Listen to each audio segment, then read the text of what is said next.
Сәлем достар, сіздермен бүгін дәл осындай қарапайым, ерекше және тез дайын болатын пахлава пирогын дайындайтын боламыз. Міндетті түрде видеоны соңына дейін қарауыңызды өтінемін. Пахлавамызға керекті заттар: un, разрыхлитель, айран, сары май және жұмыртқа.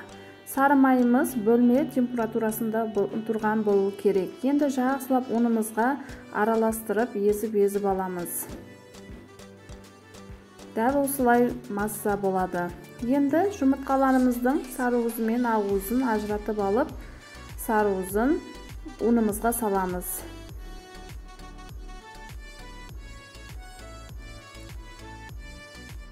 Ақ уызын салып жатқан ыдысыңыз тап-таза құп-құрғақ болуы керек.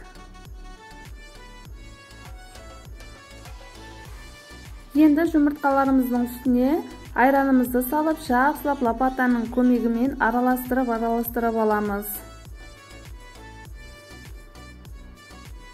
Енді қолымыздың көмегімен жақсылап жұмсақтау етіп қамыр илеп аламыз.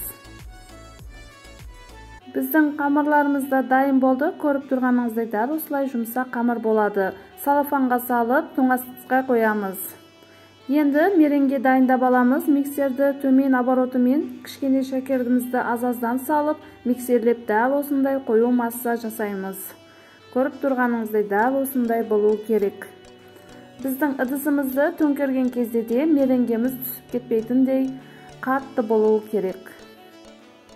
Достар, менің каналымда басқа да тағам түрлері, пирогтар, торттар, десерттердің түрлері бар. Міндетті түрде кіріп көріңіздер.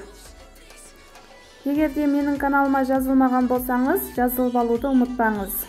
Ал енді тоңазытқышқа салған қамырымызды алып, 3 бөлікке бөліп аламыз. Екеуі үлкендеу, біреуі кішкентай болуы керек. Енді осы қамырымызды 4 бөлікке етіп, әдемілеп жайып аламыз, жұп-жұқа етіп.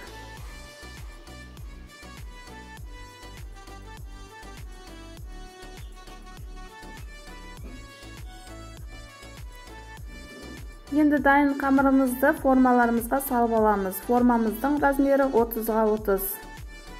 Дәл осылай әдемілеп барлық жеріне жеткізіп салып алғаннан кейін, шетіндегі артықша жерлерін пышақтың көмегімен кесіп алып тастайтын боламыз.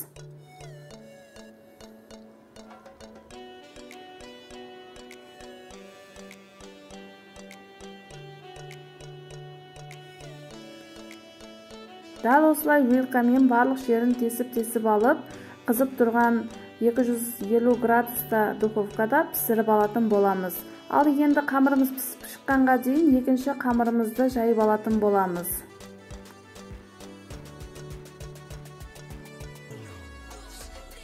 Біздің қамырымыз пісіп шықты. Енді осы жайып алған қамырымызды листімізге саламыз.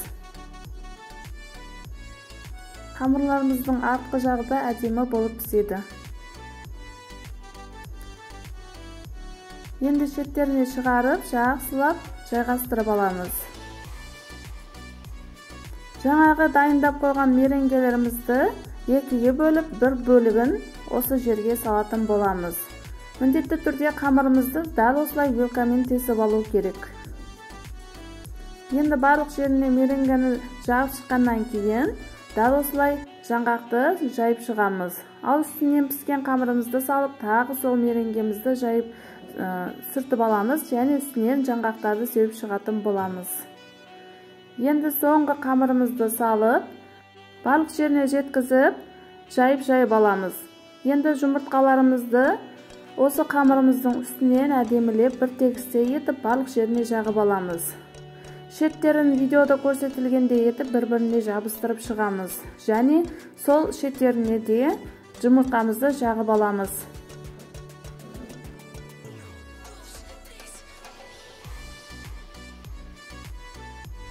Ал енді пышақтың көмегімен әдемілеп формаларға келтіріп, кесіп аламыз.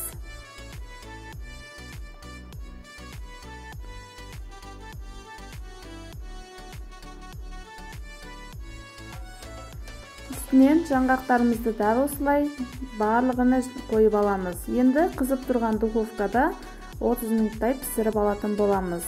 Біздің пахлаваларымыз пісіп шықты. Көріп тұрғаныңыздай дәл осындай керемет болып шығады. Қонақ келген кезде де тез дайын болатын және барлығының көңілінен бірдей шығатын өте керемет пирожный болады. Міндетті түрде дайындап көріңіздер. Іштері де дәл осындай болып, сочный болып шығады.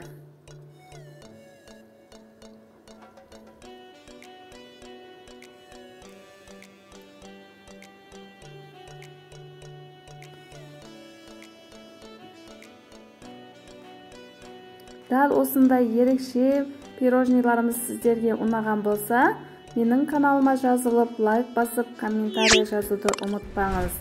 Және достарыңызбен де бөлісуді ұмытпаңыз. Ал сіздерге сәттілік, достар!